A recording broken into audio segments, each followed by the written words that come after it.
Have you ever wondered why smart people make terrible decisions? Why do experts get things completely wrong? Or why do you keep falling into the same patterns of thinking, even when you know better? Welcome to the hidden world of mental traps.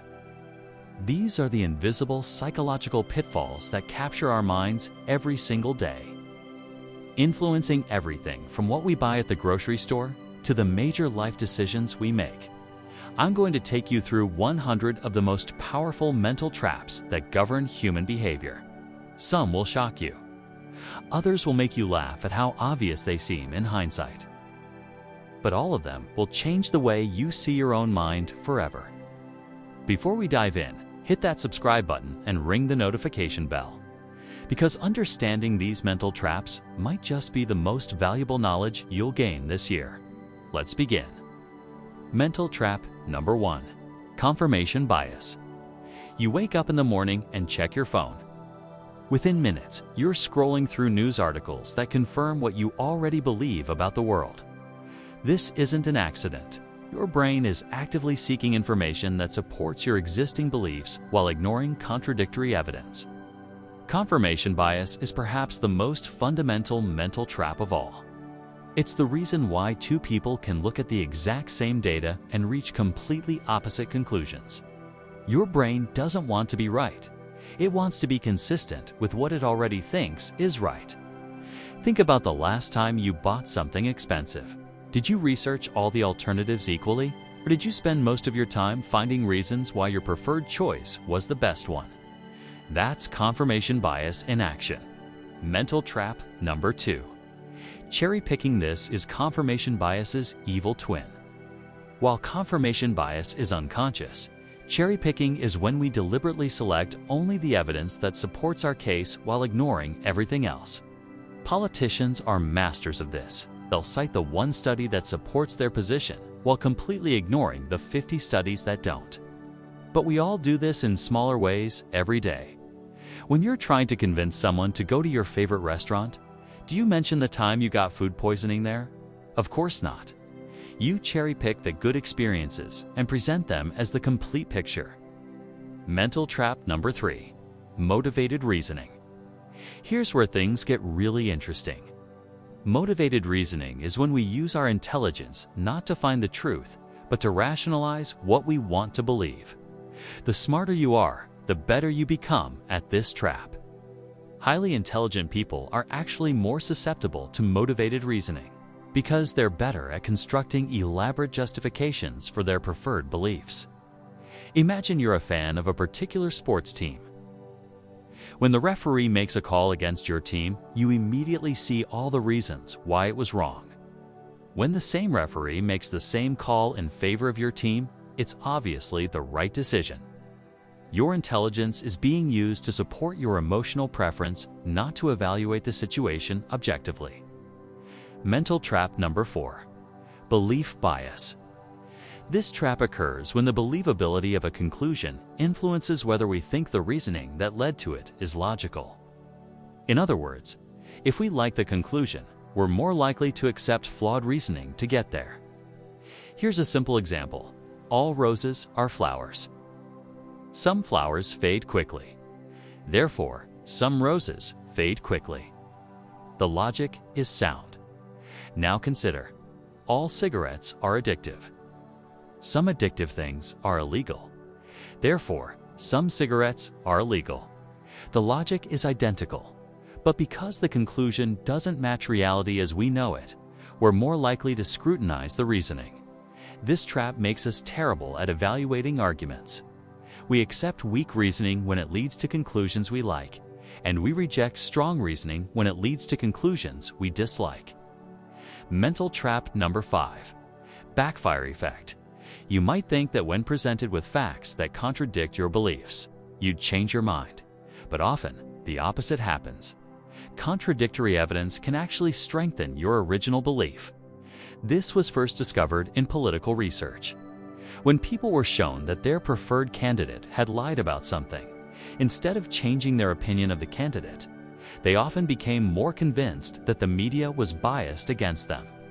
The backfire effect explains why fact-checking doesn't always work, and why some conspiracy theories become stronger when debunked. Your brain treats challenges to core beliefs as attacks to be defended against, not information to be evaluated.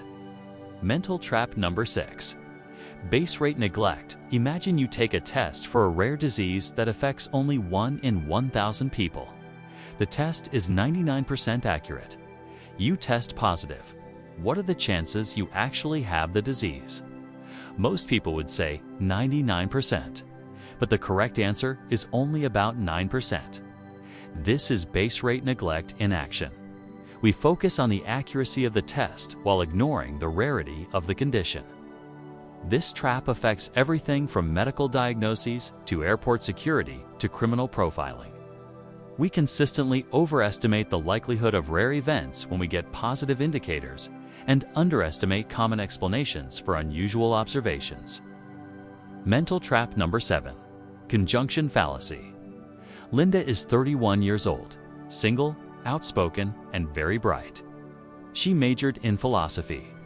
As a student, she was deeply concerned with issues of discrimination and social justice. Which is more likely? Linda is a bank teller, or Linda is a bank teller and is active in the feminist movement? Most people choose the second option, but this is logically impossible. The probability of two things happening together can never be higher than the probability of just one of them happening. This trap occurs because our brains create narratives. The story of feminist bank teller Linda feels more complete and believable than just bank teller Linda. So we assign it higher probability, even though that's mathematically impossible. Mental trap number 8. Availability heuristic. Quick question. Are there more words in the English language that start with R? Or more words that have R as the third letter? Most people say words that start with R, but there are actually more words with R as the third letter. We fall into this trap because it's easier to think of words that start with R. Our brain uses ease of recall as a proxy for frequency in reality.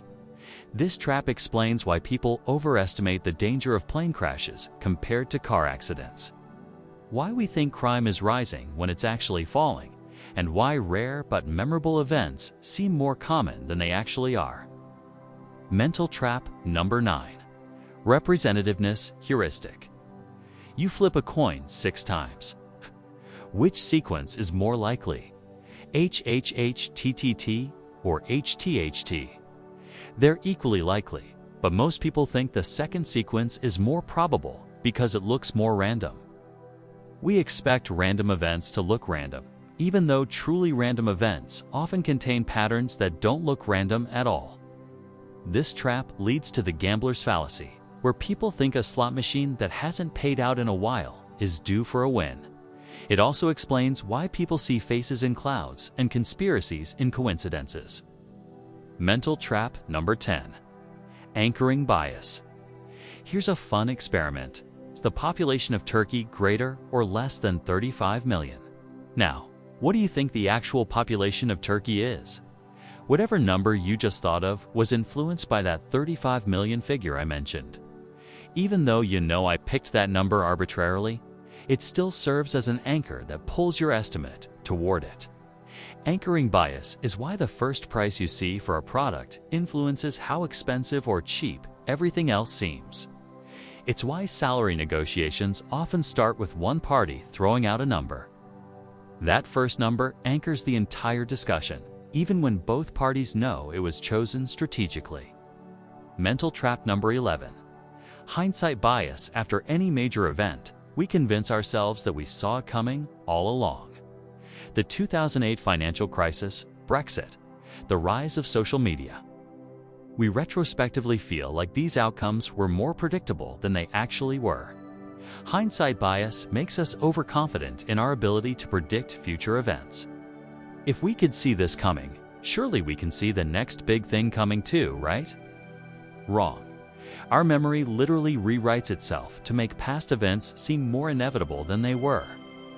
This trap is particularly dangerous for investors, entrepreneurs, and anyone making strategic decisions. It prevents us from learning from surprises because we convince ourselves they weren't really surprises at all. Mental trap number 12. Rosy retrospection.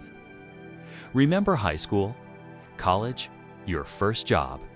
Chances are, your memories of these experiences are significantly more positive than they actually were at the time. Rosy retrospection is our tendency to remember past events as better than they actually were. We forget the daily struggles, the boring parts, the minor irritations. And we remember the highlights and meaningful moments. This trap explains why people often want to go back to the good old days, that were never as good as we remember them being. It's also why we sometimes make decisions based on idealized memories rather than realistic assessments of what those experiences were actually like. Mental trap number 13. The Google effect. Quick. What year was the Battle of Hastings? If you don't know off the top of your head, you probably thought I could just Google that. This is the Google effect, also known as digital amnesia. When we know information is easily accessible, we're less likely to remember it. Our brains are essentially outsourcing memory to our devices. This might seem efficient, but it has consequences for how we think and learn. When facts aren't readily available in our minds, we can't make the spontaneous connections between ideas that often lead to creativity and insight. We're becoming more dependent on external information sources and less capable of deep, original thinking. Mental trap number 14.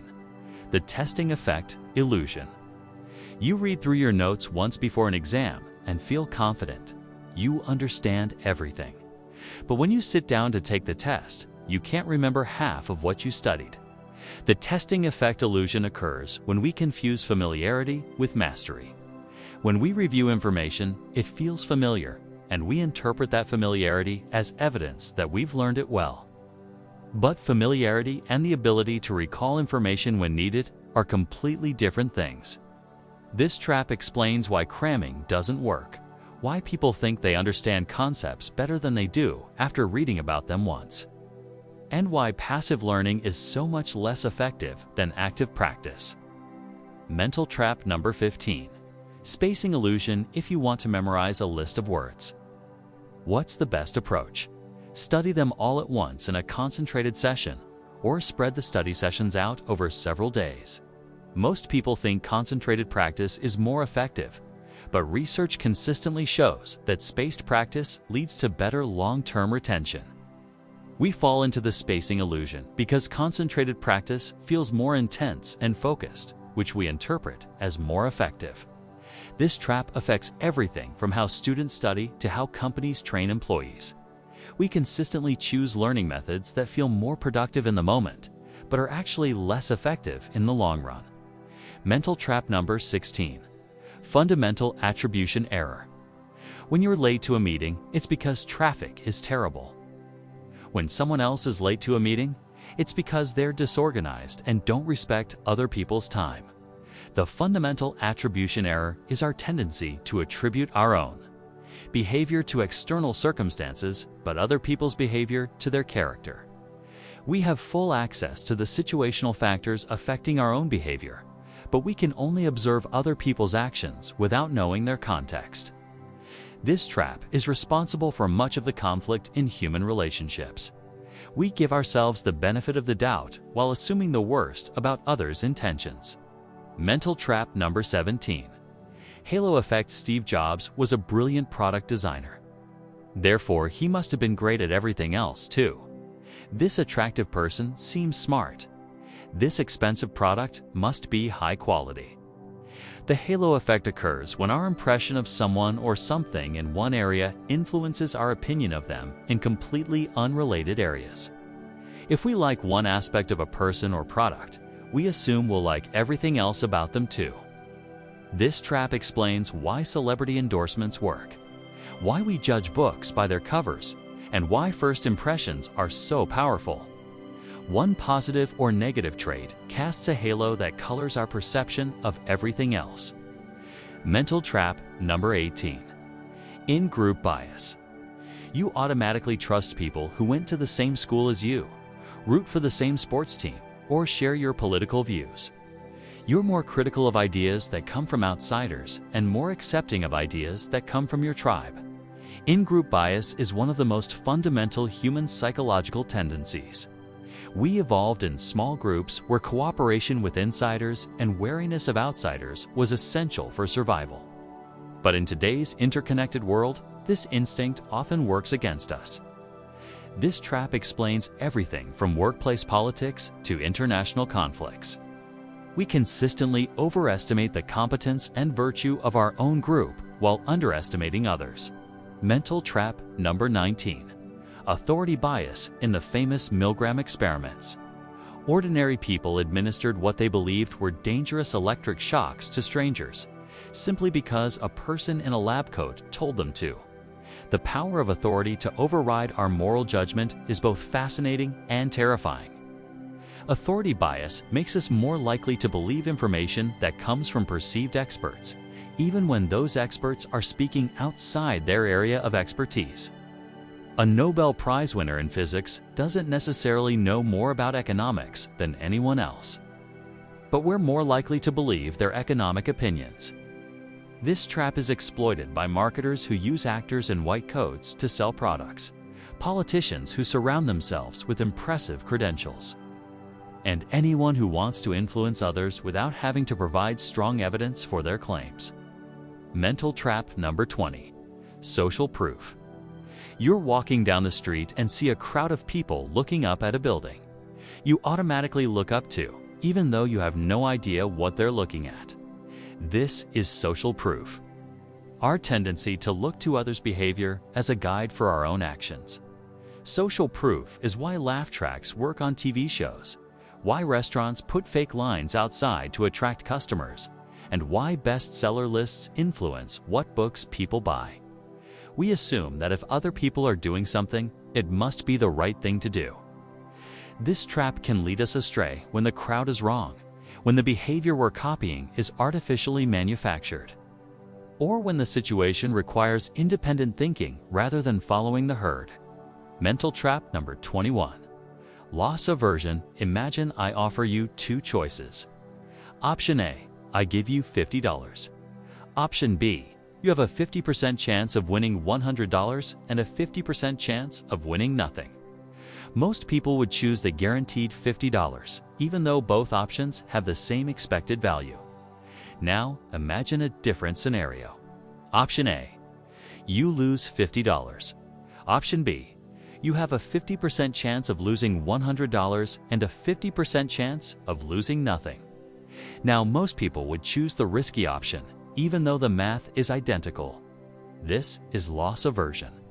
Losing something feels approximately twice as bad as gaining the same thing feels good. This asymmetry in how we process gains and losses leads to all sorts of irrational economic behavior. Loss aversion explains why people hold on to losing stocks too long, why they're reluctant to sell houses at a loss even when it makes financial sense, and why limited time offers are so effective. The fear of losing out often overrides rational calculation. Mental trap number 22. Sunk cost fallacy. You've been working on a project for 6 months. It's clearly not going well, but you've already invested so much time and energy that you can't bring yourself to quit. This is the sunk cost fallacy, the tendency to continue investing in something because of previously invested resources rather than future value. The money, time, or effort you've already spent is gone regardless of what you do next. The only rational question is whether continuing makes sense based on future costs and benefits. But our brains can't let go of those sunk costs. This trap keeps people in bad relationships, bad jobs, and bad investments long after they should have moved on. It makes companies throw good money after bad on failing projects. It's why you finish terrible movies just because you paid for the ticket. Mental trap number 23. Endowment effect. Once you own something, you value it more highly than you did before you owned it. This is the endowment effect, and it happens almost instantly. In classic experiments, researchers gave half the participants coffee mugs and half chocolate bars. Then they offered to let people trade. Economic theory predicts that about half should want to trade since preferences were randomly distributed. But in reality, very few people wanted to give up what they already had. The endowment effect explains why people demand more money to sell something than they were willing to pay to buy it in the first place. It's why free trials work so well. Once you have something, giving it up feels like a loss rather than a choice not to buy. Mental trap number 24. Mental accounting money is money, right? Not according to your brain. We mentally separate our money into different categories and treat each category differently, even when this makes no economic sense. People will drive across town to save $10 on a $50 purchase, but won't make the same trip to save $10 on a $500 purchase. We treat windfall money differently from earned money. We keep emergency savings in low-interest accounts while carrying high-interest credit card debt. Mental accounting explains why tax refunds feel like free money, even though it's just your own money being returned to you. It's why people are more likely to splurge when using credit cards than cash. Different mental accounts have different rules, even though it's all the same money. Mental trap number 25. Anchoring in negotiations. Remember anchoring bias from earlier. It becomes especially powerful in negotiations.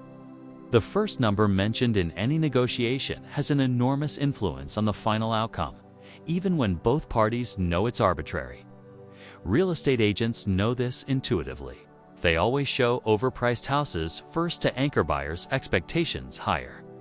Salary negotiations often hinge on whoever mentions a number first. Even judges' sentences are influenced by the prosecutor's initial recommendation. The anchoring effect in negotiations is so strong that it persists even when the anchor is obviously random. In experiments, people's negotiation outcomes are influenced by their social security numbers, random numbers they rolled on dice, or completely unrelated prices they saw earlier. Mental trap number 26. False dichotomy. You're either with us or against us. Either we increase security or we'll have more terrorist attacks. You either support the free market or you want government control of everything. False dichotomy presents only two options when many more exist. It's one of the most common logical fallacies in political discourse, but it affects our personal reasoning too. When facing a difficult decision, we often frame it as an either-or choice when creative third options exist. Should you quit your job or stay miserable? Maybe you could negotiate better conditions, transfer departments, or gradually transition to something new. False dichotomy thinking prevents us from seeing the full range of possibilities. Mental trap number 27. Ad hominem reasoning. Instead of addressing someone's argument, we attack the person making it. You can't trust his economic analysis. He's never run a business. She's just saying that because she's young and idealistic. He's biased because he works for that company. Ad hominem reasoning feels satisfying because it's easier to dismiss a person than to grapple with their ideas. But it prevents us from evaluating arguments on their merits. Sometimes our opponents have good points, even if we don't like them personally. This trap is especially dangerous in our polarized world, where we're quick to dismiss ideas based on their source rather than their content. Good ideas can come from bad people, and people we disagree with about one thing might be right about something else. Mental trap number 28. Strawman fallacy instead of arguing against someone's actual position. We argue against a distorted, weaker version of their position. Environmentalists want us to go back to living in caves. Conservatives don't care about poor people. Liberals want to ban all guns. The straw man fallacy is tempting because straw men are easier to knock down than real arguments. But it prevents genuine understanding and productive dialogue. When we consistently argue against strawmen, we never actually engage with the strongest versions of opposing viewpoints. This trap is rampant in political discussions, but it also affects personal relationships. Instead of understanding what our partner is actually upset about, we argue against the simplified, unreasonable version of their complaint that exists in our head. Mental trap number 29. Appeal to consequences. If people believe in evolution, they'll think life has no meaning. If we raise taxes on the rich, they'll leave the country. If we're too lenient with criminals, crime will skyrocket.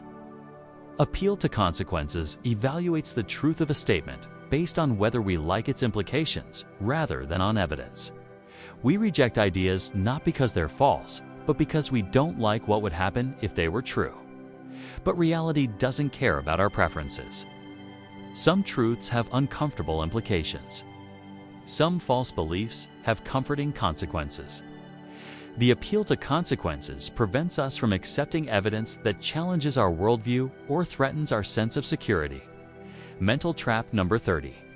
Slippery slope fallacy. If we allow gay marriage, next people will want to marry their pets. If we ban assault weapons, soon they'll ban all guns. If we provide universal health care, we'll become a communist country. The slippery slope fallacy assumes that one event will inevitably lead to a chain of negative consequences without evidence for those connections. It's a way of opposing moderate positions by conjuring up extreme scenarios. Sometimes slippery slopes are real. One thing does lead to another, but often they're not. Many countries have strict gun laws without becoming totalitarian. Many have universal health care without becoming communist. The slippery slope fallacy prevents us from making reasonable compromises by catastrophizing moderate changes. Mental trap number 31. Effect heuristic. When you like something, you tend to think it's low risk and high benefit. When you dislike something, you tend to think it's high risk and low benefit. This is the effect heuristic.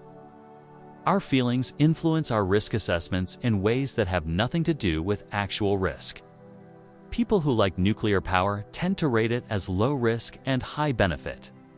People who dislike nuclear power rate it as high risk and low benefit. The same pattern holds for everything from pesticides to genetic engineering to artificial intelligence. The affect heuristic explains why we're bad at making rational decisions about emotionally charged topics. Our feelings come first, and then we rationalize risk assessments that support those feelings. Objective analysis becomes nearly impossible when emotions are involved. Mental trap number 32. Mood congruent memory. When you're happy, you remember happy events more easily. When you're sad, sad memories become more accessible.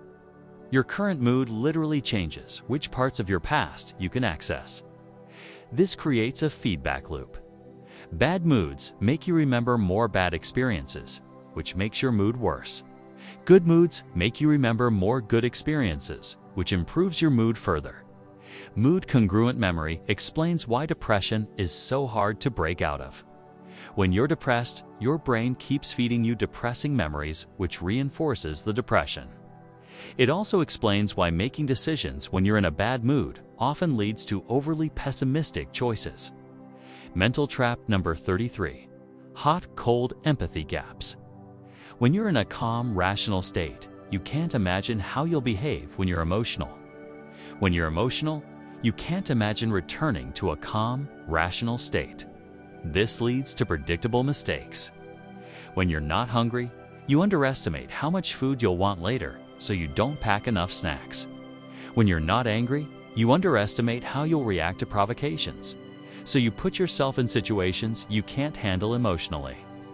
Hot-cold empathy gaps explain why people make New Year's resolutions they can't keep, why they agree to social commitments when they're feeling social but dread them when they're feeling introverted, and why emotional decisions often seem inexplicable in hindsight. Mental trap number 34. Projection bias. You assume that your current preferences will remain stable over time. If you love pizza today, you'll order a pizza subscription for the next 6 months. If you're excited about a gym membership today, you assume you'll maintain that enthusiasm. Projection bias makes us bad at predicting our future wants and needs. We overestimate how long our current emotional states will last and how consistent our preferences will be over time. This trap explains why people buy exercise equipment they don't use, why they stock up on foods they eventually get sick of, and why they make long-term commitments based on short-term feelings. We project our current selves into the future, but future us often wants different things. Mental trap number 35. Focusing illusion. Nothing in life is as important as you think it is while you are thinking about it. This quote from psychologist Daniel Kahneman captures the focusing illusion perfectly. When we focus on any single factor, income, relationships, health, location, we tend to overestimate its impact on overall happiness or life satisfaction. People think they'd be much happier if they lived in California, but Californians aren't actually happier than people elsewhere. People think a pay raise would dramatically improve their lives, but income increases have smaller effects on happiness than expected. The focusing illusion makes us chase improvements in areas we're currently thinking about while neglecting other aspects of life that might matter more. It's why people make major life changes based on single factors, only to discover that happiness is more complex than they realized. Mental trap number 36. Planning fallacy. How long will your next project take? Whatever estimate you just made, you're probably wrong. Most people consistently underestimate the time, money, and effort required to complete tasks, even when they know about this bias. The planning fallacy occurs because we focus on the best-case scenario while ignoring potential obstacles, complications, and delays. We imagine everything going smoothly, even though experience teaches us that things rarely go according to plan. This trap affects everyone from students writing papers to contractors building houses to governments implementing policies. Even when people are explicitly asked to consider what could go wrong, they still underestimate completion times. The optimism is baked into how we think about the future. Mental trap number 37. Present bias. You know you should save money for retirement, but you spend it on things you want today. You know you should exercise regularly, but you choose immediate comfort over long-term health. You know you should work on important projects, but you procrastinate with more immediately rewarding activities.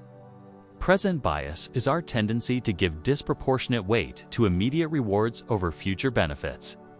The future feels abstract and distant, while present temptations are concrete and immediate. This trap explains why people struggle with savings, diet, exercise, and any other behavior, where short-term costs lead to long-term benefits. Our brains are wired to prioritize immediate needs, which made sense in ancestral environments but often works against us in modern life. Mental trap number 38. Duration neglect. Think about a vacation you took. How much do you think the length of the vacation affects how fondly you remember it? Most people think longer vacations create better memories, but research shows that duration has surprisingly little impact on remembered experience.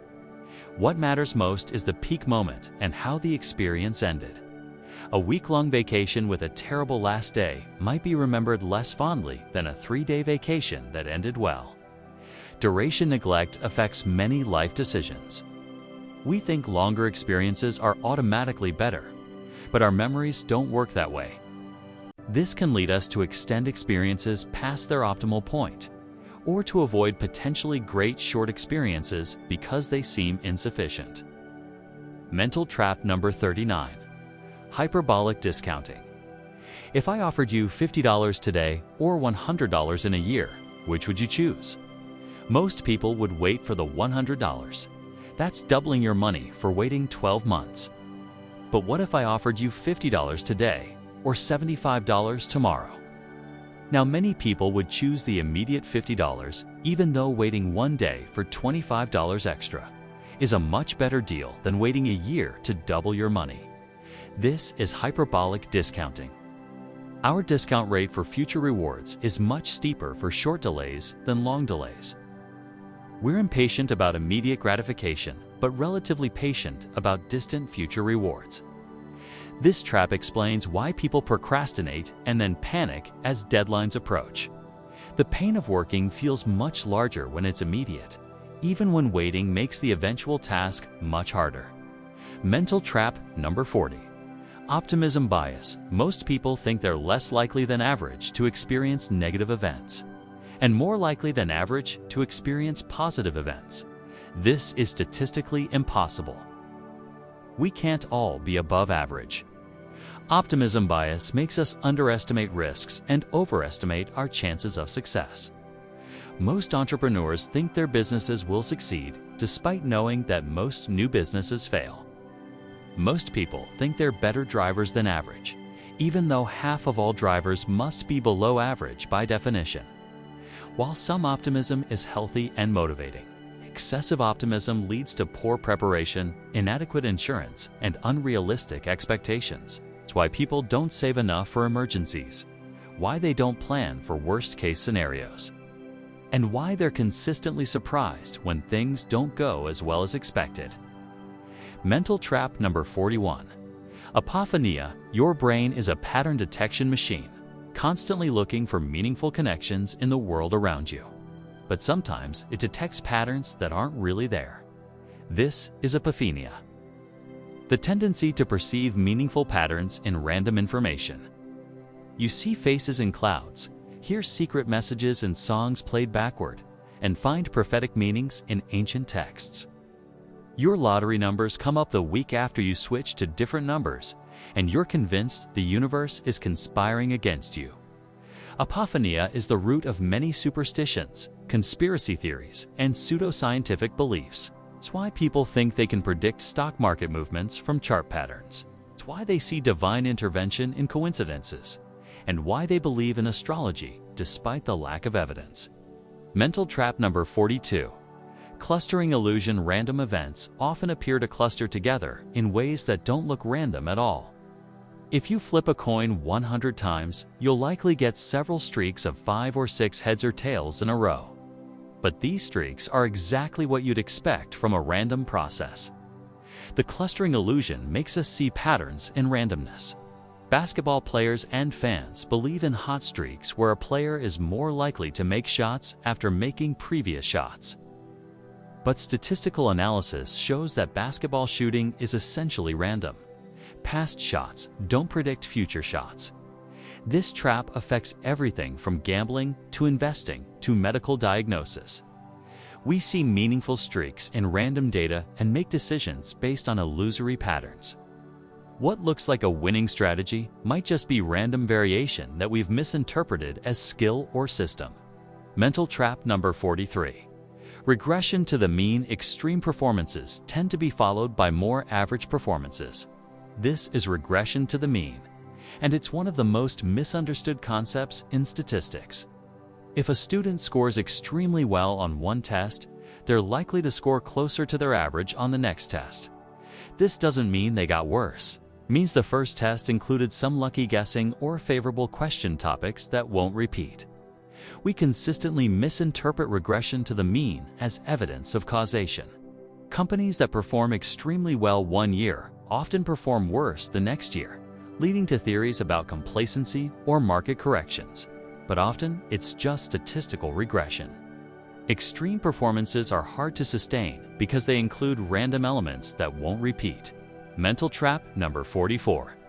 Texas sharpshooter fallacy. A cowboy shoots at the side of a barn, then draws targets around the bullet holes and claims to be an expert marksman. This is the Texas sharpshooter fallacy. Finding patterns after the fact and pretending they were predicted in advance. We do this constantly with predictions and theories. After something happens, we find the experts who predicted it and assume they have special insight. But with thousands of experts making different predictions, some will be right by chance alone. The Texas sharpshooter fallacy explains why people believe in psychics, why investment newsletters can claim amazing track records, and why conspiracy theories seem so convincing. Mental trap number 45. Post hoc ergo propter hoc. This Latin phrase means after this. Therefore, because of this, it's the fallacy of assuming that because one event followed another, the first event caused the second. You take a supplement and feel better the next day, so you conclude that the supplement works. A new policy is implemented and crime rates drop, so the policy must be effective. You wear your lucky socks and your team wins, so the socks must be lucky. But correlation doesn't imply causation. Many factors influence outcomes, and temporal sequence doesn't prove causal relationship. This trap makes us see causation everywhere, leading to superstitious behavior and false confidence in ineffective treatments or strategies. Mental trap number 46. Functional fixedness. You need to hang a picture, but don't have a hammer. There's a heavy wrench in your toolbox, but it doesn't occur to you to use it. This is functional fixedness, the inability to see new uses for familiar objects. Our brains categorize objects by their typical function, making it hard to think of alternative uses. A paperclip is for holding papers together, not for picking locks or resetting electronic devices. A brick is for building, not for bookends or doorstops. Functional fixedness limits creative problem solving in all areas of life. We get stuck thinking about resources, skills, and solutions in their traditional roles instead of considering how they might be repurposed for new challenges. Mental trap number 47. Einstein effect. You learn one way to solve a problem and it becomes your default approach. Even when simpler, more elegant solutions exist, you keep using your familiar method. This is the Einstein effect. Being blinded by your existing knowledge. Chess masters sometimes miss easy wins because they're focused on complex strategies they know well. Experienced programmers write elaborate code when simple solutions would work better. Students who learn one mathematical technique struggle to see when a different approach would be more efficient. The Einstein effect shows how expertise can actually hinder performance. The more you know about one way of doing things, the harder it becomes to see alternative approaches. Mental trap number 48. Confirmation bias in hypothesis testing. When trying to solve a problem, most people try to confirm their initial hypothesis rather than trying to disprove it. But trying to disprove your hypothesis is often more informative than trying to prove it. If you think a program bug is caused by a memory leak, you'll look for evidence of memory problems. But you'd learn more by trying to prove it's not a memory leak. Checking other potential causes might reveal the real issue faster. This trap makes problem solving slower and less effective. We spend too much time gathering evidence that supports our first guess and not enough time considering alternative explanations. Mental trap number 49. Availability cascade in innovation when brainstorming solutions. The ideas that come to mind most easily dominate the discussion. Teams generate many variations on obvious approaches while overlooking less obvious but potentially better alternatives. This happens because our brains use availability as a proxy for quality. If an idea comes to mind quickly, it feels like a good idea. If an idea is hard to think of, it seems less promising, even though novelty and difficulty of generation might actually indicate greater innovation potential. Availability cascades in brainstorming sessions lead to conventional solutions dressed up as innovation. Real breakthroughs often come from ideas that initially seem weird or impractical. Mental trap number 50. Sunk cost in problem solving. You've been working on a problem for hours using one approach. It's clearly not working, but you keep trying variations of the same method because you've already invested so much time in it. Sunk cost fallacy applies to problem-solving strategies just as much as financial investments. The time you've already spent on an approach is gone, regardless of whether you continue. The only question is whether continuing makes sense based on future prospects. This trap keeps people stuck in unproductive problem-solving approaches long after it's clear they need to try something completely different. Mental trap number 51. Curse of knowledge once you know something. It becomes very difficult to imagine what it's like not to know it. Experts consistently overestimate how much beginners understand and underestimate how confusing their explanations are to novices. Teachers assume students understand concepts that seem obvious once learned. Software designers create interfaces that make sense to them but confuse users. Writers use jargon and skip steps that seem elementary but are actually crucial for understanding. The curse of knowledge makes experts bad teachers and communicators. The very expertise that makes someone knowledgeable makes it harder for them to relate to people who lack that knowledge. Mental trap number 52. Expert blind spot experts not only struggle to teach beginners, They often can't remember what it was like to be a beginner. They lose touch with the learning process and can't identify what makes their subject difficult for newcomers. A math professor who has understood calculus for decades might not remember which concepts are genuinely hard versus which ones just require practice. They design courses and explanations based on expert understanding rather than beginner needs. This trap explains why advanced textbooks are often terrible for learning, why expert advice sometimes seems unhelpful, and why the best teachers are often those who learned the subject relatively recently. Mental trap number 53. Overconfidence in expertise. Experts are more confident in their judgments than accuracy data supports. Doctors, lawyers, engineers, and other professionals consistently overestimate how often their predictions and decisions are correct. This overconfidence increases with expertise. The more someone knows about a field, the more confident they become, even in areas where accuracy is inherently limited. Weather forecasters are remarkably well calibrated, but stock analysts are wildly overconfident, despite being no better than random at predicting market movements. Expert overconfidence is dangerous because others trust expert predictions, and experts themselves make decisions based on false certainty about uncertain outcomes. Mental trap number 54. Domain specificity illusion. Experts assume their expertise transfers to related areas more than it actually does. A successful entrepreneur thinks they understand all aspects of business. A brilliant scientist assumes they can analyze political issues with the same rigor they apply to research. Expertise is more domain-specific than people realize. Being excellent at one thing doesn't automatically make you good at seemingly related things. The cognitive skills that make someone a great chess player don't necessarily transfer to other strategic thinking tasks. This trap leads experts to offer confident opinions outside their areas of genuine expertise, and leads the public to trust those opinions more than they should.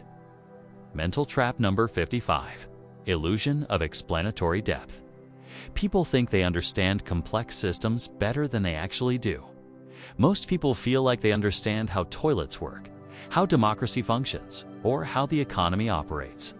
But when asked to explain these systems step by step, they quickly realize their understanding is much shallower than they thought.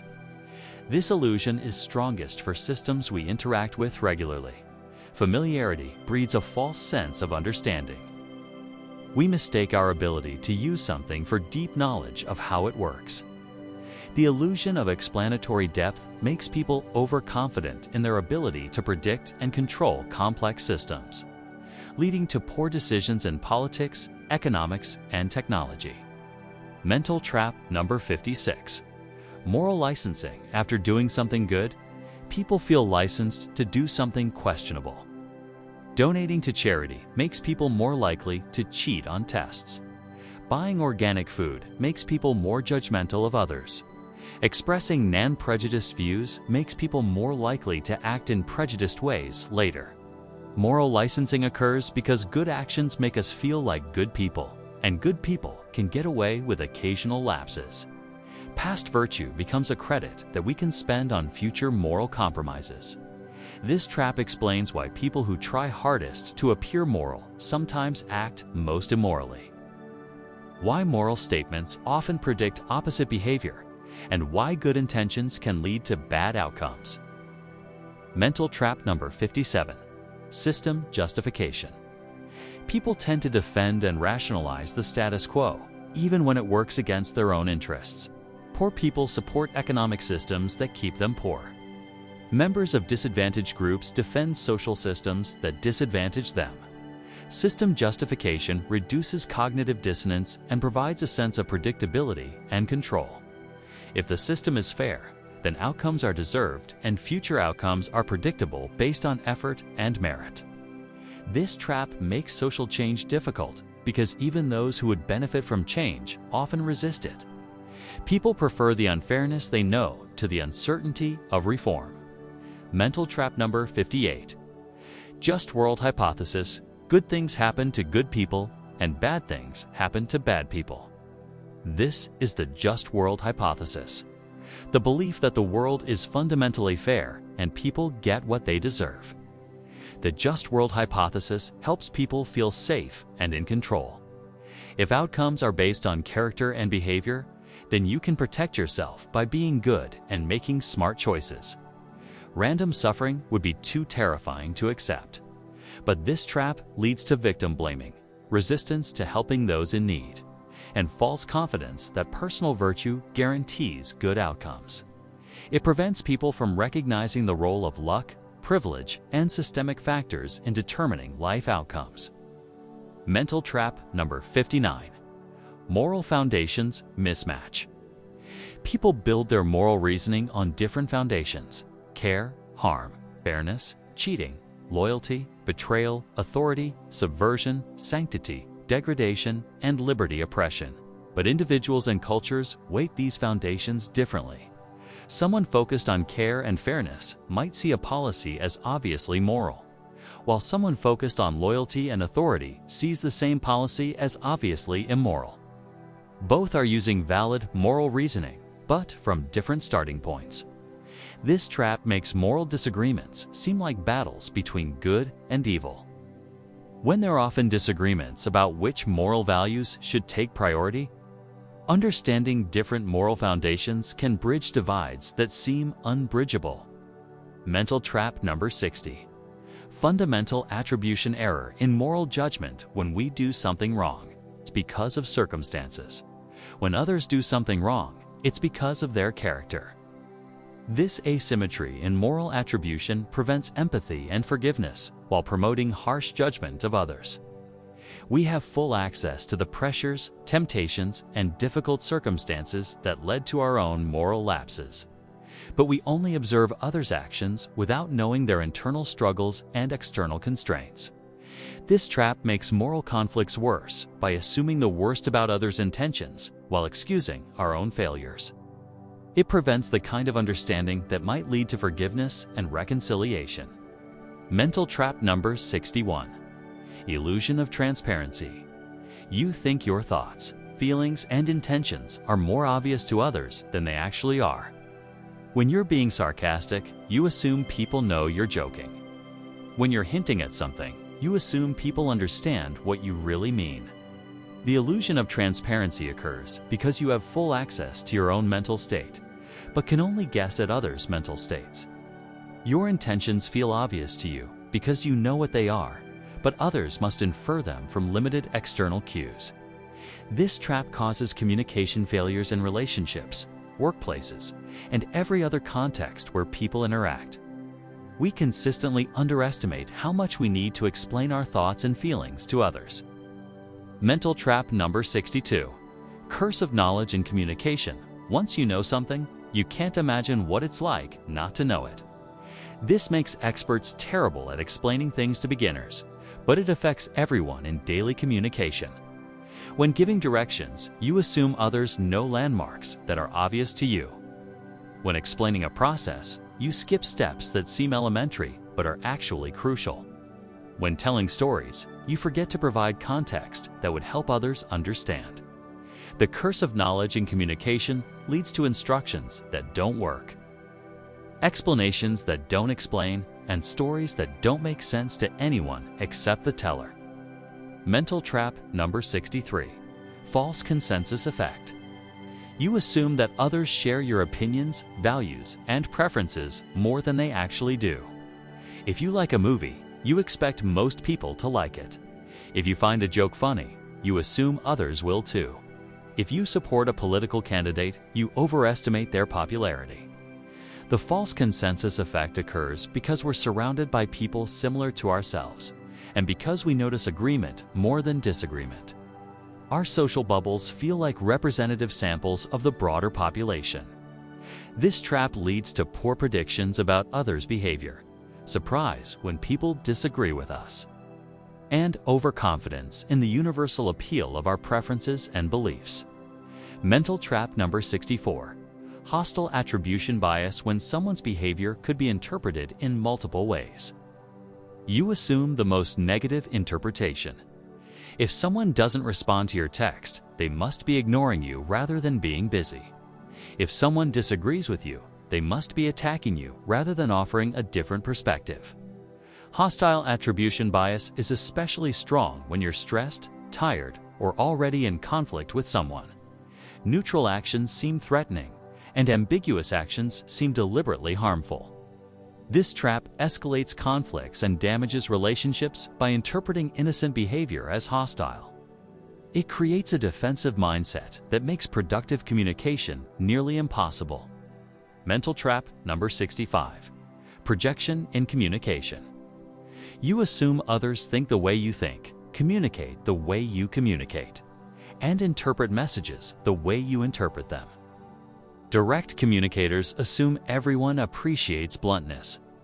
Indirect communicators assume everyone understands subtle hints. Communication projection leads to mismatched expectations and failed interactions. High-context communicators think low-context communicators are rude and insensitive. Low-context communicators think high-context communicators are unclear and manipulative. This trap is particularly problematic in cross-cultural communication, where different styles and assumptions create systematic misunderstandings that both sides interpret as personal failings rather than cultural differences. Mental trap number 66. Self-serving attribution bias. When things go well, you attribute success to your abilities and efforts. When things go poorly, you attribute failure to external circumstances and bad luck. This self-serving pattern protects your ego but distorts your understanding of cause and effect. After a good performance review, you focus on your hard work and skills. After a bad review, you focus on unfair expectations and office politics. Both factors probably played a role in both outcomes, but your brain emphasizes different causes to maintain a positive self-image. Self-serving attribution bias prevents learning from failure and creates overconfidence after success. It makes you less likely to identify areas for improvement and more likely to repeat mistakes you don't think were your fault. Mental trap number 67. Better than average effect. Most people think they're better than average at most things. 90% of drivers think they're above average drivers. Most people think they're more honest, more intelligent, and more attractive than the typical person. This statistical impossibility reveals how biased self-perception really is. We have access to our own good intentions, efforts, and private struggles, but we only see others' external behavior and public outcomes. The better-than-average effect makes people overconfident, less likely to seek feedback, and resistant to suggestions for improvement. If you're already above average, why would you need to change? Mental trap number 68. Identity protective cognition. When information threatens your identity or group membership, your brain works overtime to reject or reinterpret that information. Climate scientists who are political conservatives might be more skeptical of climate change research. Economists who believe in free markets might be more resistant to evidence of market failures. Identity protective cognition is stronger for information that's more central to your sense of self. Challenges to peripheral beliefs are relatively easy to accept. But challenges to core identity beliefs trigger defensive responses that can override rational analysis. This trap explains why people can be brilliant in their professional lives, but hold irrational beliefs in areas connected to their identity. Intelligence doesn't overcome identity protection. It just makes the rationalization more sophisticated. Mental trap number 69. Imposter syndrome. Despite evidence of competence and achievement, you feel like a fraud who will eventually be exposed. You attribute success to luck rather than ability and worry that others overestimate your capabilities. Imposter syndrome is particularly common among high achievers and in competitive environments. The more successful you become, the more you feel like you don't deserve it or won't be able to maintain it. This trap undermines confidence, increases anxiety, and prevents people from taking appropriate risks or accepting recognition they've earned. It also makes people less likely to share knowledge or mentor others because they don't feel qualified to teach. Mental trap number 70. Dunning-Kruger effect: people with low ability in a domain often overestimate their competence, while people with high ability often underestimate their competence.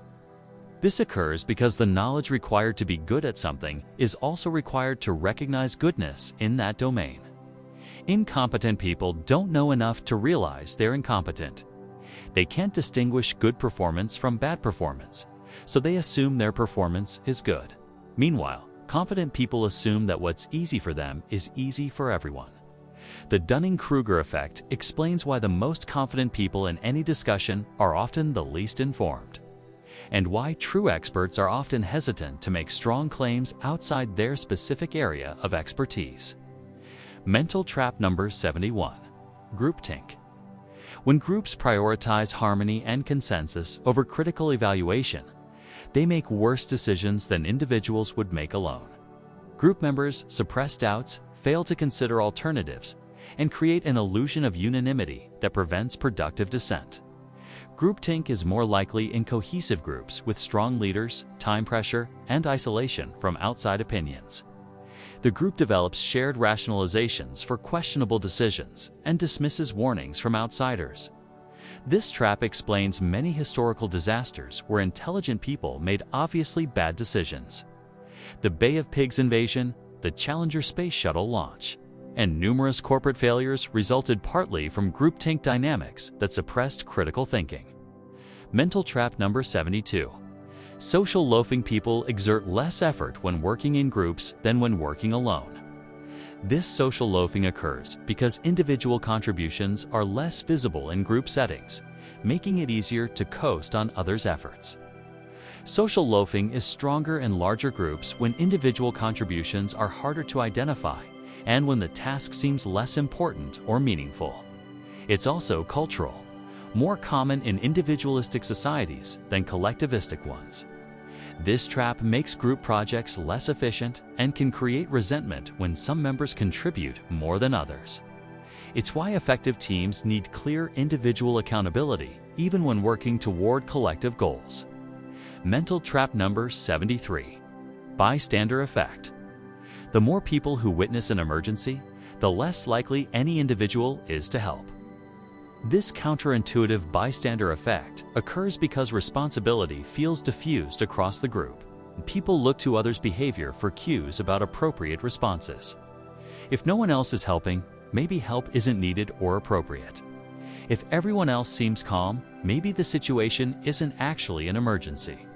Each person's inaction reinforces others' inaction, creating a spiral of non-intervention. The bystander effect applies beyond emergencies to any situation where action is needed but responsibility is unclear.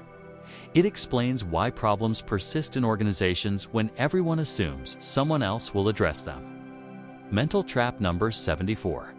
Risky shift: groups often make riskier decisions than individuals would make alone. This risky shift occurs because group discussion tends to amplify the initial inclinations of group members, and because responsibility feels shared rather than individual. If everyone in the group is leaning toward a risky option, discussion will generate more arguments for risk-taking than risk avoidance. Group members also feel less personally responsible for negative outcomes when decisions are made collectively. The risky shift explains why committees sometimes approve projects that individual members would reject, why group investments are often more speculative than individual ones, and why mobs engage in behaviors that individuals would find unacceptable. Mental trap number 75. Conformity bias. People change their opinions and behaviors to match group norms, even when they privately disagree. This conformity can override personal judgment, moral beliefs, and even sensory evidence. In Solomon Asch's famous experiments, people gave obviously wrong answers to simple perceptual questions when Confederates unanimously gave the same wrong answer. About 1/3 of people conformed to the incorrect group consensus. Conformity bias explains why people go along with questionable group decisions, why fashion and cultural trends spread so quickly, and why it's difficult to dissent from group consensus even when dissent is warranted. Mental trap number 76. Choice overload. Having more options sounds better, but it often makes decisions harder and outcomes less satisfying. When faced with too many choices, people either avoid deciding altogether or make worse decisions than they would with fewer options. Choice overload occurs because evaluating many options is cognitively demanding, and because having many options raises expectations for finding the perfect choice. The more options available, the more opportunity for regret about unchosen alternatives. This trap explains why people feel overwhelmed in stores with huge selections. Why dating apps with unlimited options don't always lead to better relationships. And why simplified menus and product lines sometimes increase sales and satisfaction. Mental trap number 77. Status quo bias. People have a strong tendency to stick with current arrangements even when better alternatives are available. This status quo bias is driven by loss, aversion, endowment effect, and cognitive effort minimization. Changing requires effort and involves risk. The current situation is known and familiar, while alternatives are uncertain. Even when the status quo isn't great, it feels safer than change. Status quo bias explains why people stay in unsatisfying jobs, why customers rarely switch service providers, and why default options have such a powerful influence on behavior. It also explains resistance to policy changes that would benefit most people. Mental trap number 78. Analysis paralysis when facing complex decisions with multiple factors to consider. People sometimes get stuck analyzing options instead of choosing. The desire to make the perfect decision prevents making any decision at all. Analysis paralysis is more likely when stakes are high, options are numerous, and decision criteria are unclear or conflicting. The abundance of information available for most decisions can make thorough analysis feel both necessary and impossible. This trap explains why people delay important life decisions, why businesses struggle to implement changes everyone agrees are needed, and why having more information doesn't always lead to better or faster decisions. Mental trap number 79. Escalation of commitment. After making an initial decision, people tend to increase their investment, even when evidence suggests the decision was wrong. This escalation of commitment is driven by sunk cost fallacy, but also by psychological commitment to appear consistent. Admitting that an initial decision was wrong feels like admitting incompetence or poor judgment. Continuing the current course feels like loyalty and persistence, even when changing course would be wiser. Escalation of commitment explains why people stay in failing relationships, why companies continue funding unsuccessful projects, and why governments pursue ineffective policies long after their failure becomes apparent. Mental trap number 80. Decision fatigue. Making decisions depletes mental energy. As people make more decisions throughout the day, the quality of their decisions deteriorates. They either make worse choices or avoid choosing altogether. Decision fatigue affects everyone from judges to consumers to executives. This trap explains why successful people often routinize simple decisions like what to wear or eat, why important decisions should be made when mentally fresh, and why decision-making systems should minimize unnecessary choices. Mental trap number 81. Fluency illusion. Information that flows smoothly and feels easy to understand creates a powerful illusion of deep comprehension. When you read a well-written article about quantum physics or economic theory, the clear explanations make you feel like you truly grasped these complex subjects. But try to explain quantum mechanics to a friend, and you'll quickly discover that your understanding was far more superficial than it felt.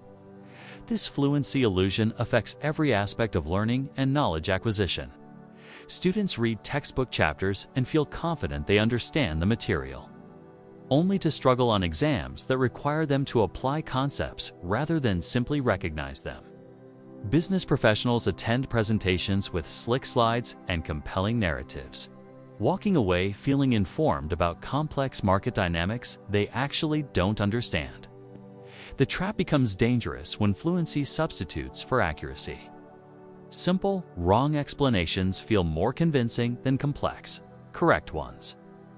A conspiracy theory that explains world events with a single cause feels more satisfying than a nuanced analysis involving multiple interacting factors. Clean, professional websites seem more trustworthy than cluttered ones, regardless of the quality of their information. This is why misinformation often spreads faster than accurate information. Lies can be simpler and more cognitively fluent than truths. It's why people trust confident speakers over hesitant experts, and why good marketing often trumps good products in the marketplace of ideas. Mental trap number 82. Desirability bias in learning. Your brain doesn't just passively absorb information. It actively filters and prioritizes based on what you want to be true. Information that supports your hopes, preferences, and existing beliefs gets encoded more strongly in memory, while contradictory information receives weaker encoding and becomes harder to recall later. Imagine you're researching whether to move to a new city.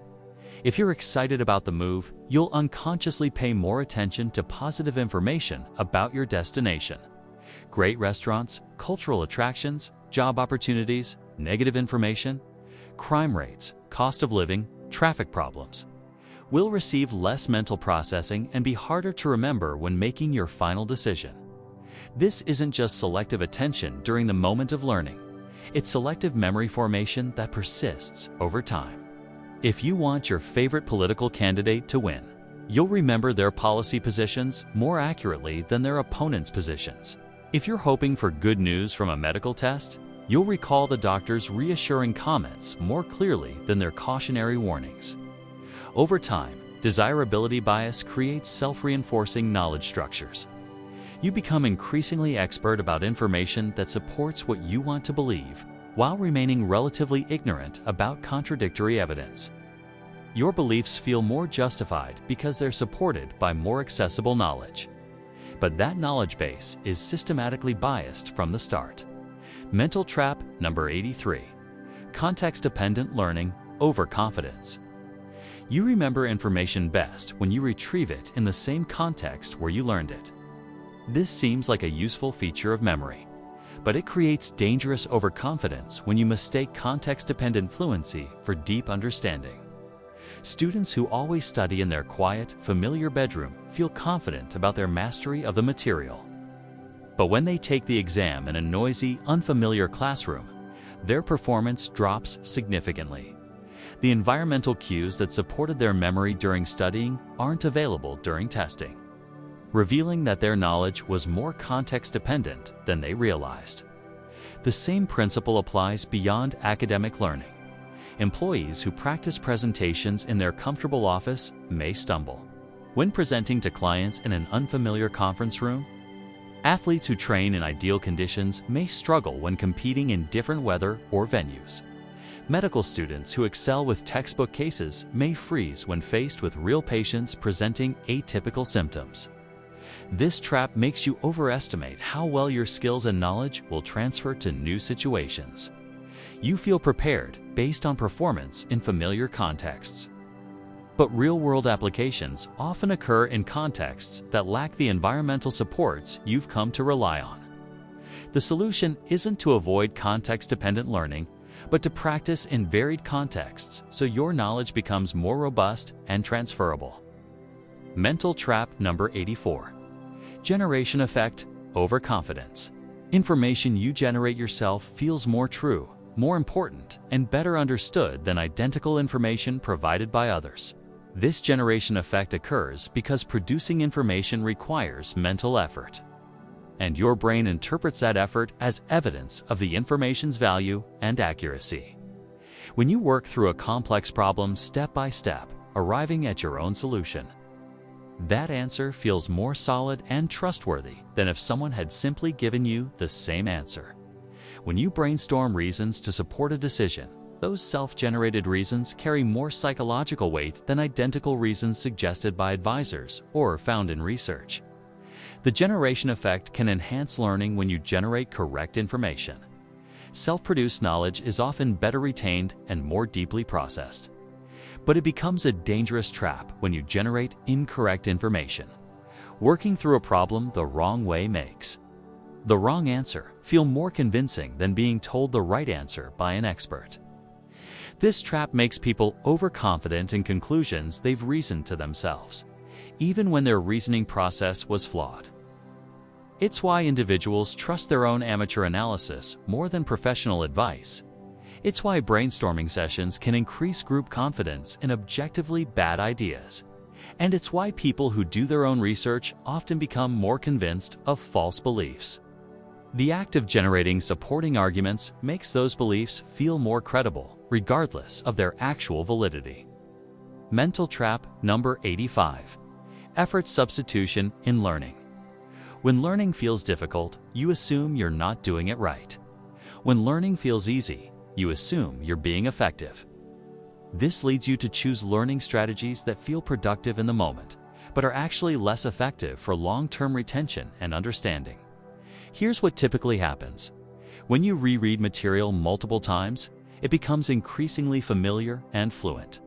This fluency feels like learning, so you continue rereading.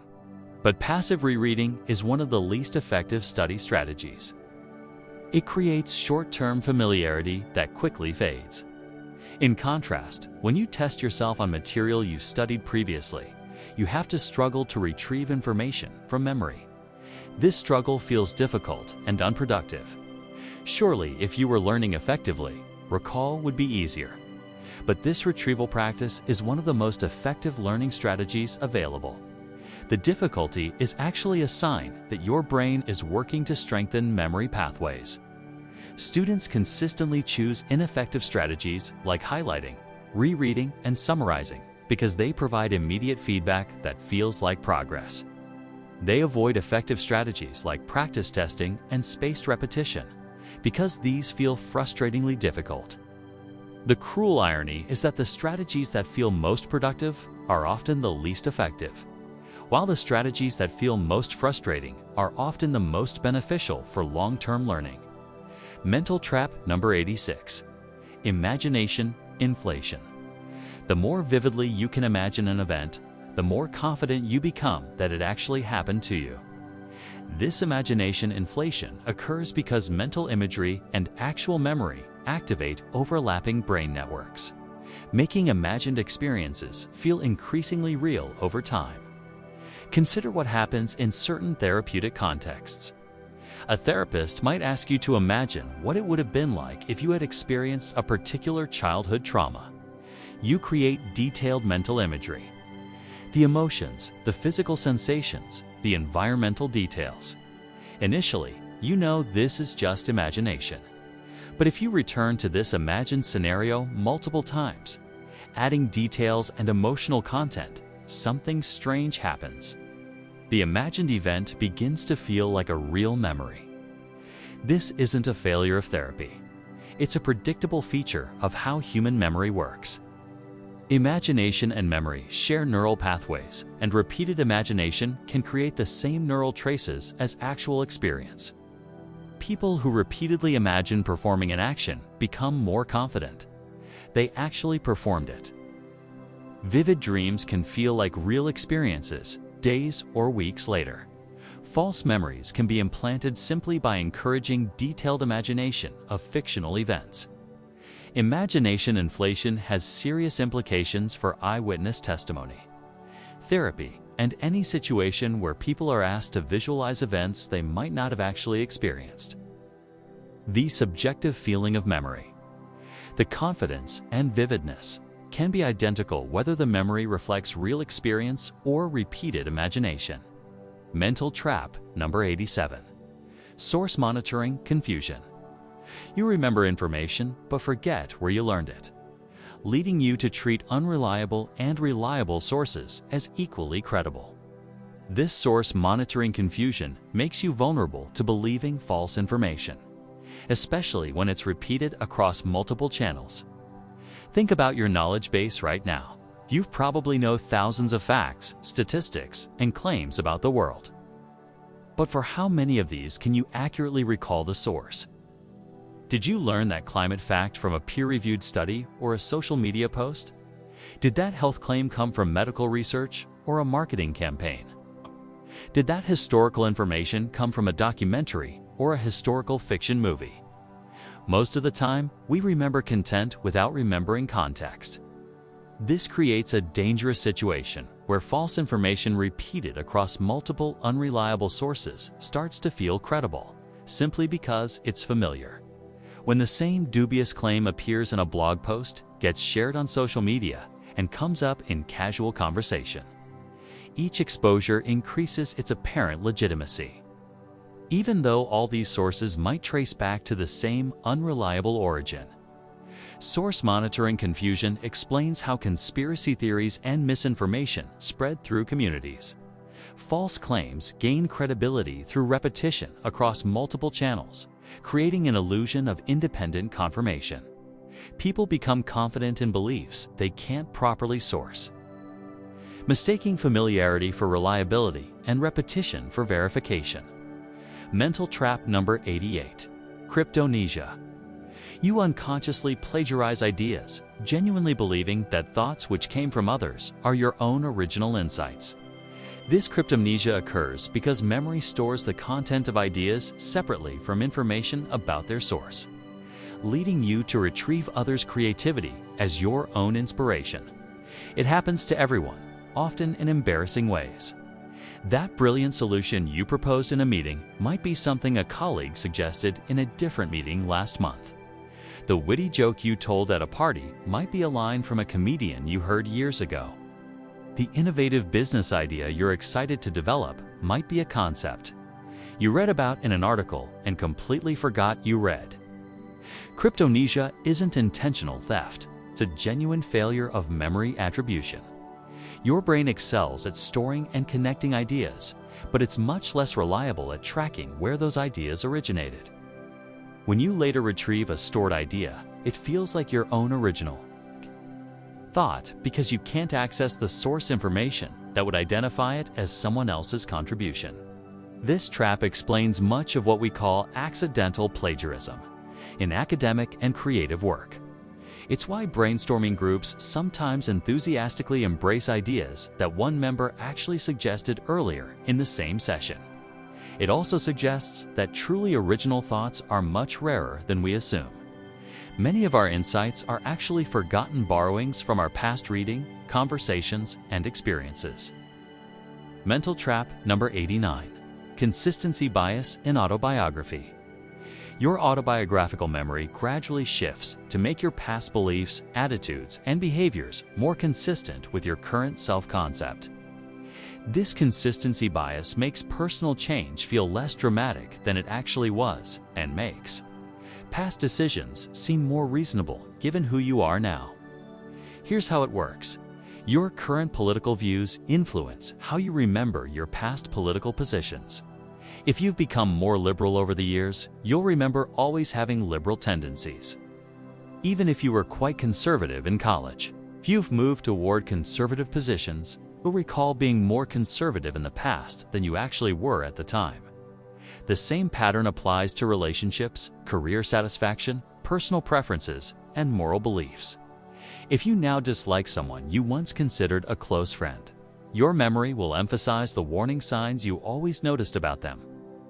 If you've changed careers and love your new job, you'll remember being less satisfied with your previous career than you reported when you were actually doing that work.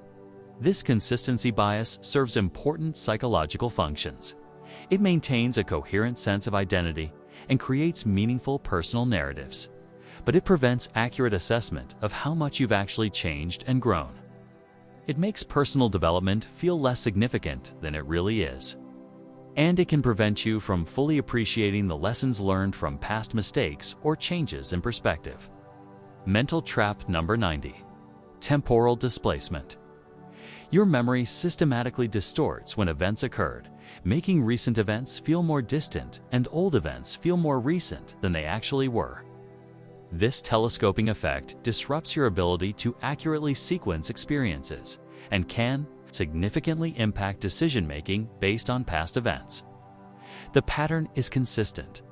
Significant recent events feel like they happened longer ago than they did, while memorable distant events feel more recent than they actually were. That major news story from last week already feels like ancient history, while a powerful childhood memory feels like it could have happened just a few years ago. This temporal displacement becomes particularly problematic in legal contexts, where the timing of events can be crucial. Witnesses consistently misremember when crimes occurred, often by substantial margins. The more emotionally significant an event, the more likely it is to be temporally displaced in memory. The effect also impacts personal reflection and learning. You might feel frustrated that you're still struggling with an issue you thought you had resolved, not realizing that your breakthrough insight actually happened just days ago, not months ago as it feels. Or you might repeat old mistakes because negative consequences feel like they happened in the distant past, when they were actually quite recent. Mental trap number 91. Deliberation without attention. Conscious analysis can actually make decisions worse, especially for complex judgments that benefit from unconscious processing. When forced to articulate reasons for preferences, people often focus on easily verbalizable factors while overlooking subtle, but important considerations that influence satisfaction. Research on decision-making reveals a counterintuitive finding. For complex choices with many attributes, people who deliberate carefully often end up less satisfied than those who decide more quickly based on overall impressions. This happens because conscious analysis draws attention to factors that are easy to articulate and justify. But these aren't always the factors that matter most for long-term satisfaction. Consider romantic relationships. People who carefully analyze what they want in a partner, listing desired traits like education level, income, physical appearance, and shared interests, often end up in relationships that look good on paper but feel wrong in reality. Meanwhile, people who rely more on intuitive chemistry and overall compatibility often find more satisfying relationships, even if they can't easily explain why their partner is right for them. The same pattern appears in consumer choices, career decisions, and creative judgments. Art students who analyze their aesthetic preferences often choose pieces they later regret. Consumers who deliberate extensively about purchases sometimes end up less happy with their choices than those who decide based on gut reactions. The trap isn't that analysis is always bad, but that some types of decisions benefit from allowing unconscious processing to integrate complex information that's difficult to verbalize. Mental trap number 92. Choice supportive distortion after making a decision.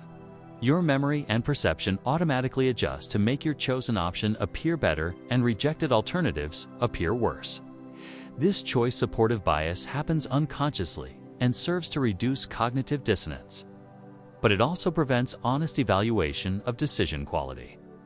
The process begins immediately after choosing. If you buy a particular smartphone, you'll start noticing positive reviews of your model while paying less attention to negative ones. You'll emphasize the features that influenced your decision while mentally minimizing the features where you compromised. When friends complain about problems with your phone model, you'll be quick to explain why those problems don't apply to your specific usage or why the benefits outweigh those costs.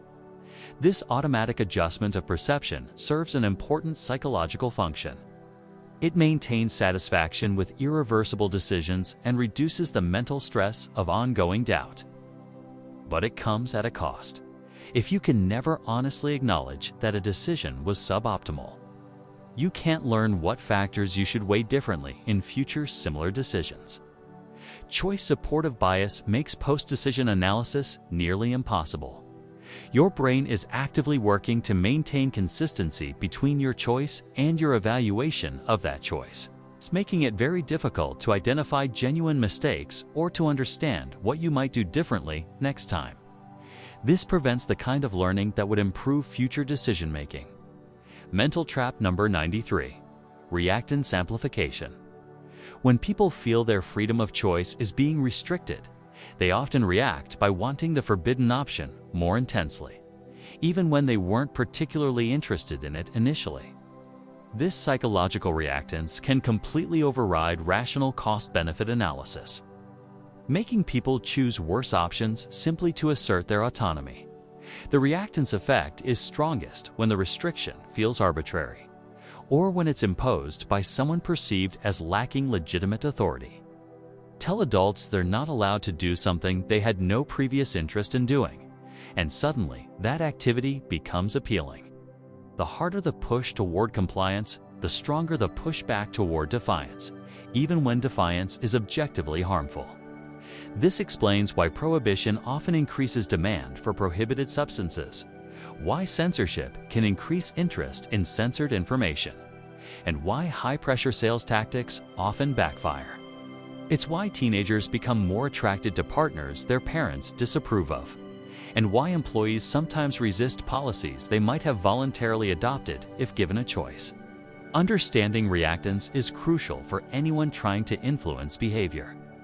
Direct commands and restrictions often achieve the opposite of their intended effect. Effective influence requires preserving people's sense of autonomy while making desired options more attractive than alternatives. Mental trap number 94. Ironic monitoring processes. The mental system responsible for monitoring whether you're successfully controlling your thoughts must keep those thoughts active to do its job, creating the ironic result that trying to suppress thoughts often makes them more frequent and intrusive. The classic demonstration is the white bear experiment, when people are instructed not to think about white bears. White bears flood their consciousness. But the effect extends far beyond laboratory curiosities. Try not to be nervous before an important presentation, and anxiety increases. Try not to think about the mistake you made yesterday, and it dominates your mental landscape. Try to fall asleep by not thinking about being awake, and you stay alert for hours. This ironic process occurs because mental control requires a monitoring system that constantly checks whether the unwanted thought is present. But this monitoring system must keep a representation of the unwanted thought active in order to recognize it, ensuring that the thought you're trying to suppress remains accessible to consciousness. The practical implications are significant. Insomniacs who try hardest to fall asleep often stay awake longest. Dieters who try to suppress thoughts about forbidden foods become obsessed with them. People trying to quit smoking think about cigarettes constantly. The solution isn't stronger suppression, but rather redirection of attention toward positive alternatives. Mental trap number 95. Naive realism about bias. You readily recognize cognitive biases and irrational thinking in others, while remaining largely blind to the same biases in your own thinking. This bias blind spot makes you overconfident in your own objectivity while correctly identifying others. Subjectivity and motivated reasoning.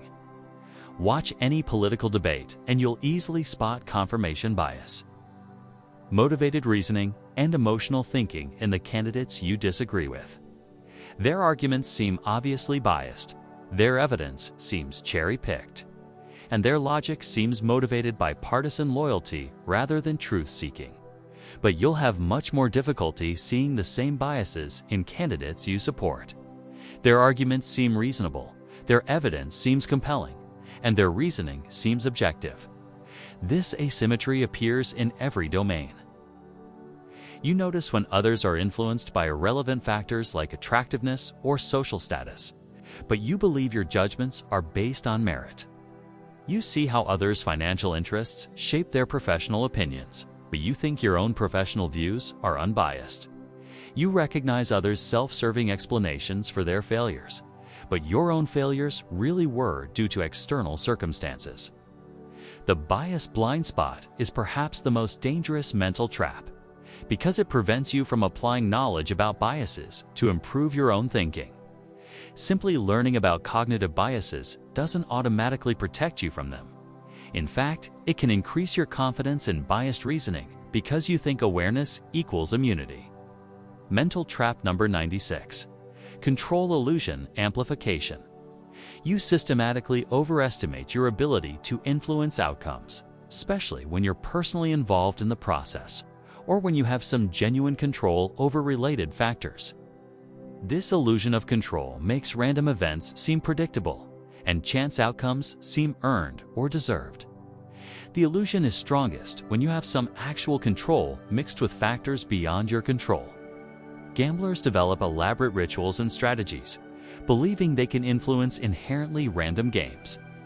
They throw dice harder when they want high numbers, choose their own lottery numbers instead of accepting random selections, and develop complex betting systems that feel more effective than pure chance. But the illusion extends far beyond gambling. Investors believe they can predict market movements by analyzing charts and economic indicators. Even though markets are largely unpredictable in the short term, managers think they can control employee performance through the right combination of incentives and oversight, underestimating the role of factors beyond their influence.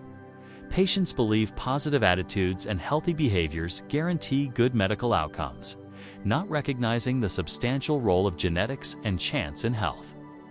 The control illusion serves important psychological functions.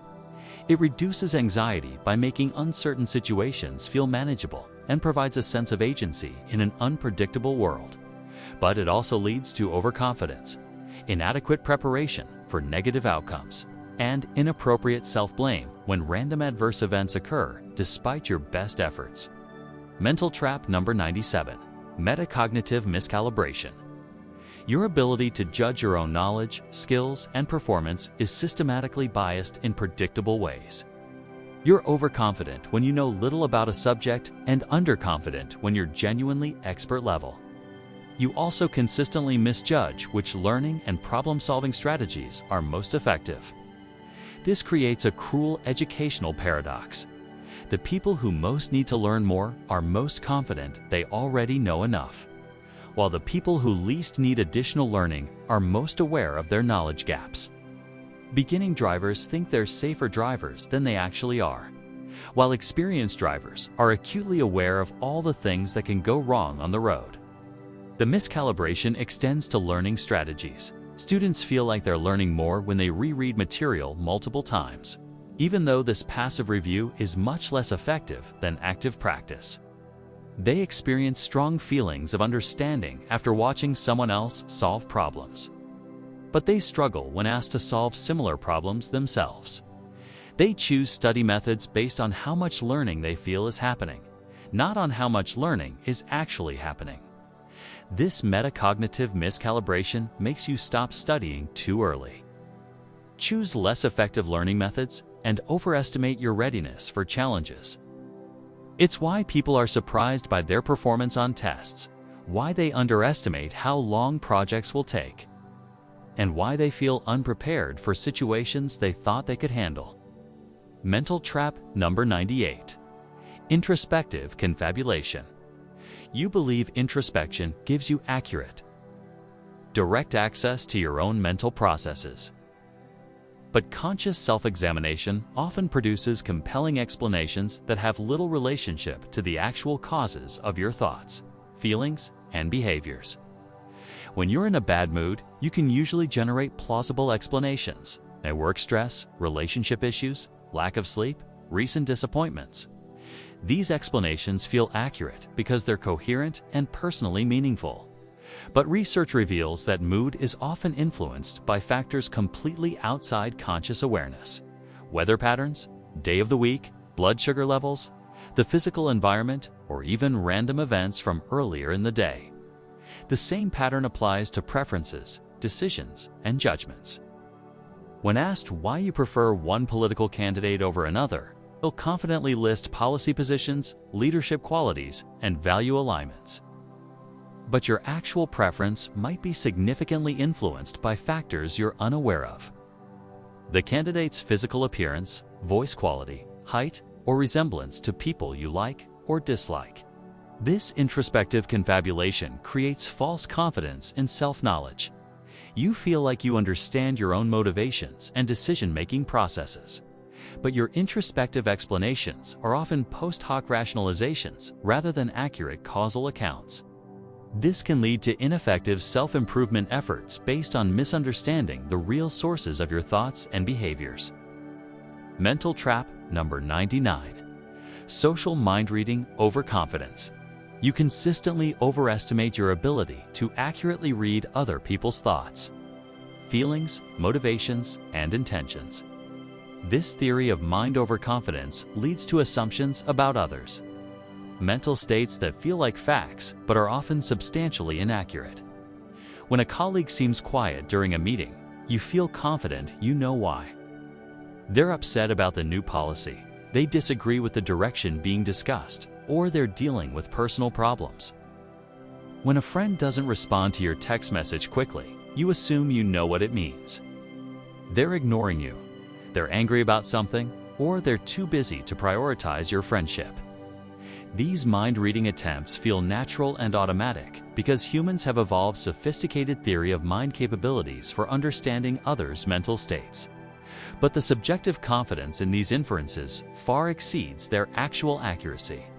Even people who know each other very well, spouses, long-term partners, close friends, are surprisingly inaccurate at reading each other's minds, despite feeling confident in their interpretations.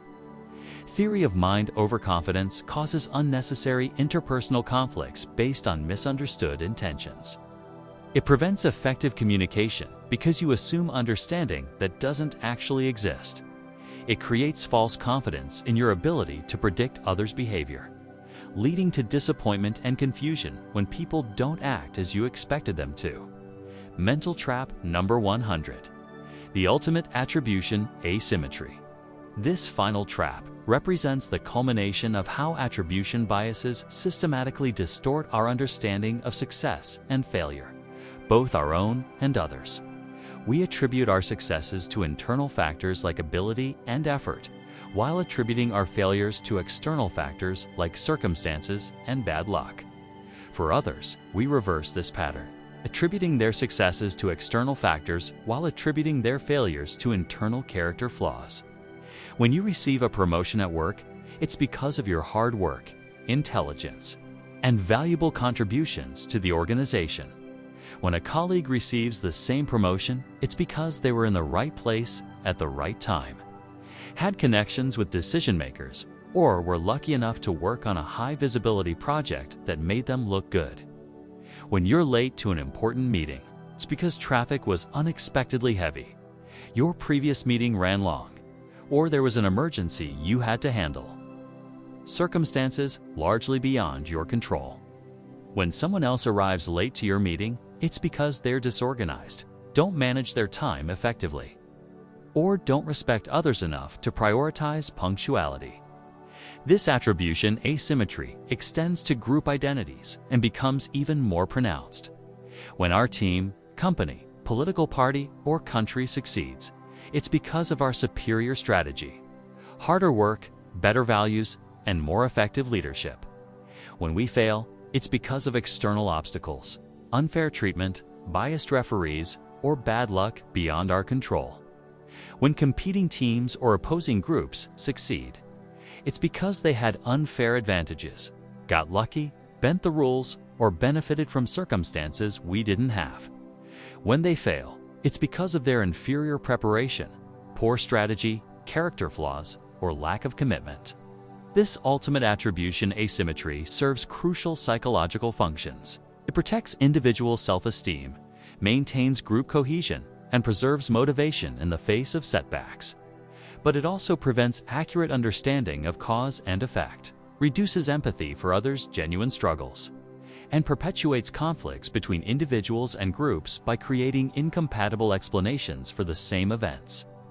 Understanding this final trap brings us full circle to the beginning of our journey through mental traps. All 100 of these cognitive biases work together to create a subjective reality that feels accurate and justified, but is systematically distorted in self-serving ways. We don't see the world as it is. We see it as we need it to maintain our sense of competence, control, and moral worth. The human mind is simultaneously the most sophisticated information processing system we know of, and a collection of evolved shortcuts that often misfire in modern environments. By understanding how your mind works, including how it predictably fails, you can make better decisions, build stronger relationships, navigate life's complexities with greater wisdom and humility.